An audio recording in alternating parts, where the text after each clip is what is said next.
Dale Earnhardt Jr. turned in a dominating performance to win his first NASCAR Sprint Cup Series race in 4 years when he took the checkered flag in Sunday's Quicken 400 at Michigan International Speedway.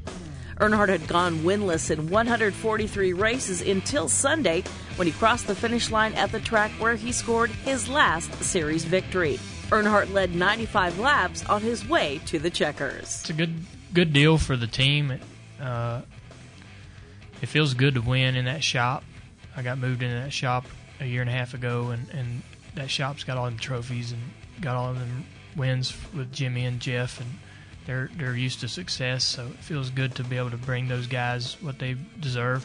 All the employees will get bonuses or what have you from this win, so the whole company sort of gets to enjoy the effect of this. So it's a great deal. We got this victory bell that I get to take around for the first time since we built it, and ring the hell out of it all over the complex. I'm gonna ring that damn thing as hard as I can. So it's a big deal for me. But I like seeing the smiles on everybody else's face. I'm gonna enjoy this, and I am enjoying this. But it's so awesome to see how many other people it affects.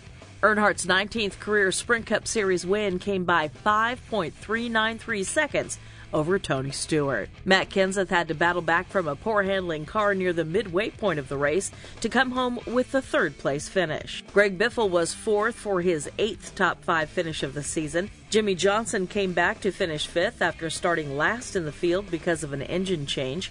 Jeff Gordon was 6th for his 4th top 10 of 2012. Clint Boyer led the Michael Waltrip Racing effort with a 7th-place finish, and Juan Pablo Montoya finished 8th to match his best performance of the season. The race was delayed 2 hours by rain, which added to the mystery of how the tire situation that arose over the weekend would play out in race conditions. After several drivers blistered tires during practice and testing sessions earlier in the week, when average speeds reached the 205 mile-per-hour mark on Michigan's new pavement, Goodyear changed the left side tires to a harder compound.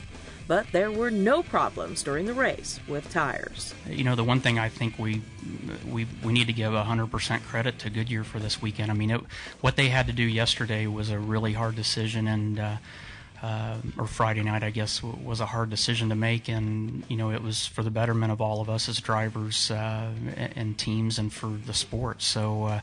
Every one of us need to walk through the garage and stop at Goodyear and shake every one of those guys' hands, because there were a lot of guys that worked really hard yesterday just getting the tires inside the track. They had to load them into the back of pickup trucks to get them in because they didn't get here before qualifying started. So they were trucking in tires literally in the back of pickups to get them in, and there was a lot of Goodyear techs that were dismounting and mounting and balancing a lot of tires. So, without those guys' effort, we wouldn't have had the show that we had today. Kenseth leads the point standings by 4 over Earnhardt Jr., with Biffle, Johnson, and Hamlin rounding out the top 5. The NASCAR Sprint Cup Series now heads to Sonoma next weekend for the Toyota Save Mart 350.